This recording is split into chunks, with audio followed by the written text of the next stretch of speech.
Welcome to Melodies TV, Ghana's #1 social platform.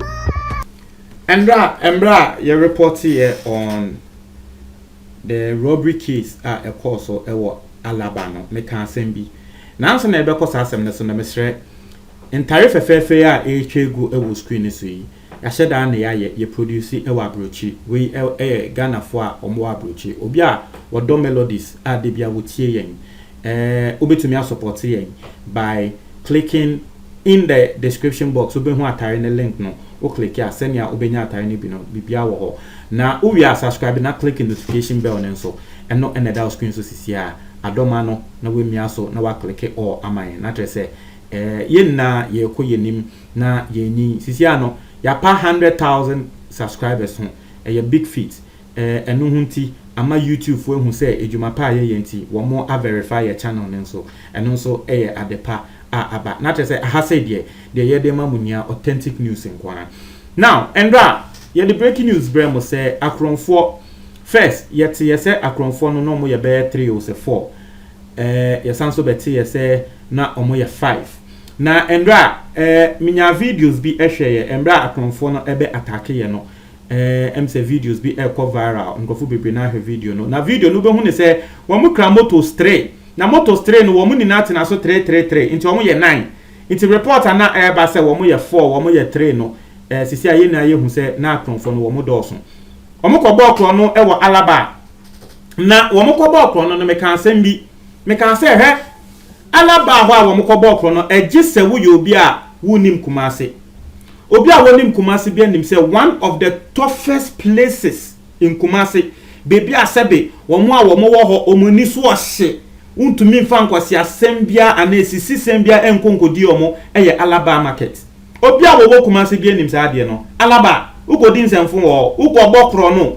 enwumre kra untumi nkobokro no wo ho ye bechi wetwitwa se nentwinam ehọ de ye ndi agro obi anim say ade wo obi a wo free Kumasi bi anim say ade no nti na me tse se Amrobes akọ Alaba akọ robe mi si ye ene Amrobes nso di akukudu a wo mo wona nye bini na wenya bebi Amrobes se Alaba but nyankopon adom Amrobes no aposifo etumi chinkrofo miensa yesusu se wo mo ka Amrobes no mebebo mu din kire o 18 years for mienu ena 22 year ba ko se very young guys ena aposifo ko chi omo se wo mo ka eye alleged and omo ye alleged Amrobes omo kan Amrobes ne ho na etiefo Alaba fo etse asem no eno mo ka se aposifo we die yesremo wo mu ni na kogu police station na ye chi Amrobes no Alaba fo no efri wo mu market ho ekogu police station ho eno mo ka tre police fo no se we die yesremo mo ya de mo achi nkrofo no ye de yesremo a nkrofo no mu de mu njai o mu mayen for 5 minutes keke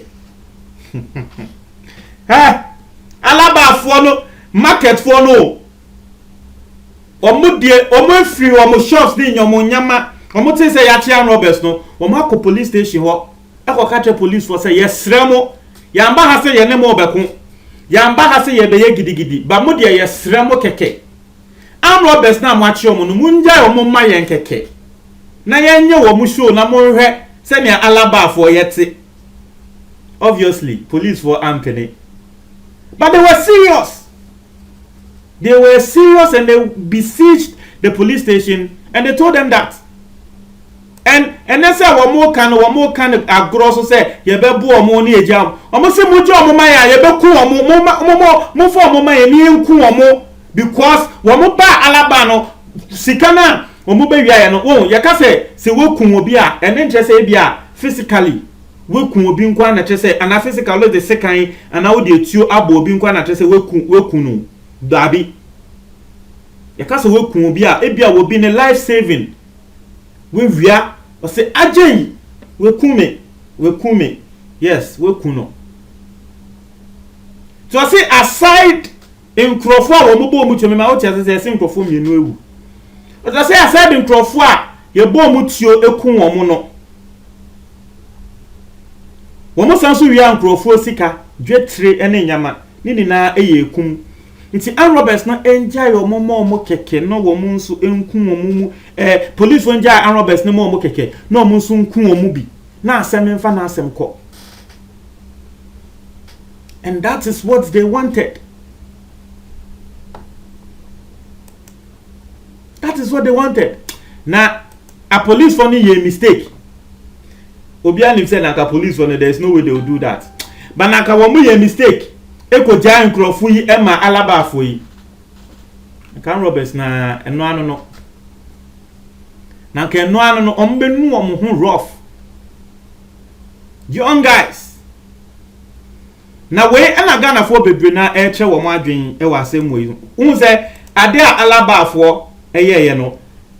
Surprisingly, a lot of Ghanaians are supporting them, the traders. How they besieged the police station and they were saying this. A lot of people were supporting them. Obviously, release them to the traders.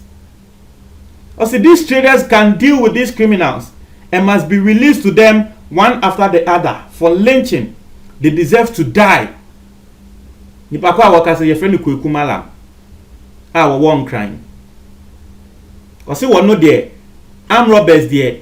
And let's say the armed robber to police station. Now the now court. Now the now go prison. Not to say you will still Ghana you seek up that or say armed robber there. Ochi armed robber will say ukuno. Asema Kukumalam canon. But in some way in America metre margin also.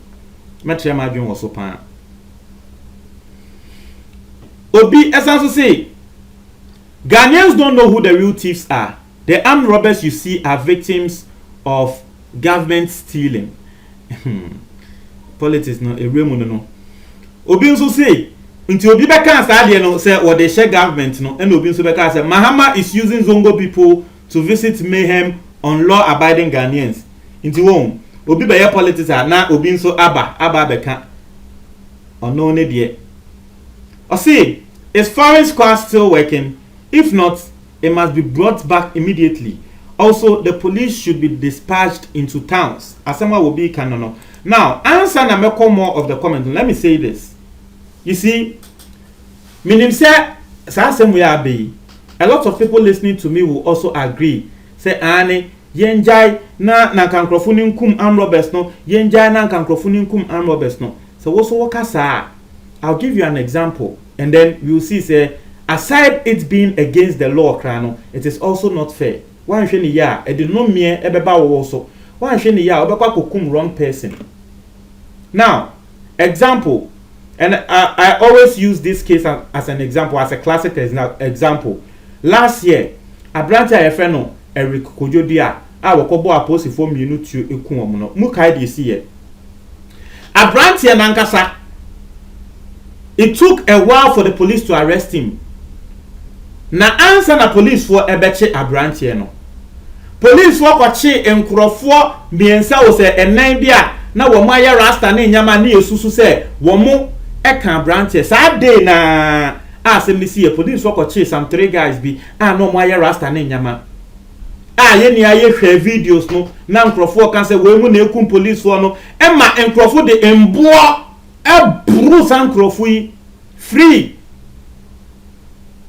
Later, police for investigation near area and Ebemus says Crofui yabo mu free in the crano. Now sem the crab womun nim ho de. Womun nim ho dot impo, womun nim assembly ho she.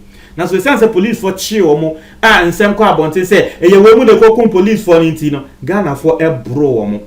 So you see, even the police themselves. Inti and that Endra, asemo see Alaba, robbery see police force say we match 3 people in we susu say we suspects. We are all in this country. Most of the times, the BB bus sana police work or suspects now. Most of the times, the beba out in Canada, na suspects me can omu nim hwe fast and no. It is a wako BCG police station now we see yenja nkrofo no na won bo omo a. Endra na de ni see investigation kra yenya nwie.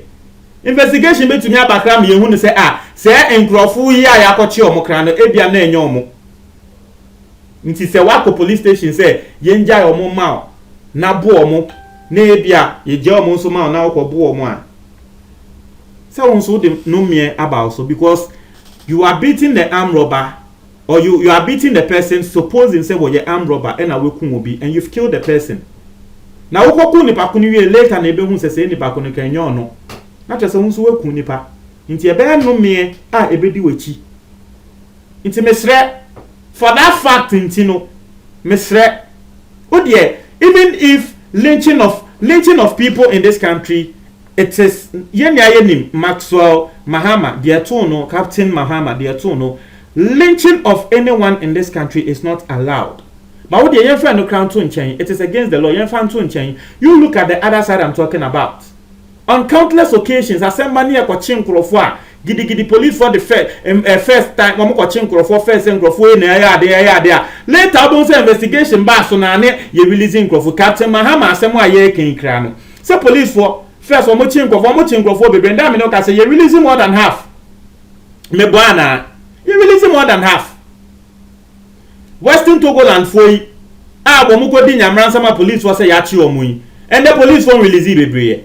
Na just investigation e cost some police when say oh, ebi mo wo a wo mo ensa enim. It is a police for your investigation we normal kwachi nkrofo 3 ni yesusu se san nkrofo 3 no e yo mo na e am robbers na e bia investigation me cost no ni ehunu se enyomo.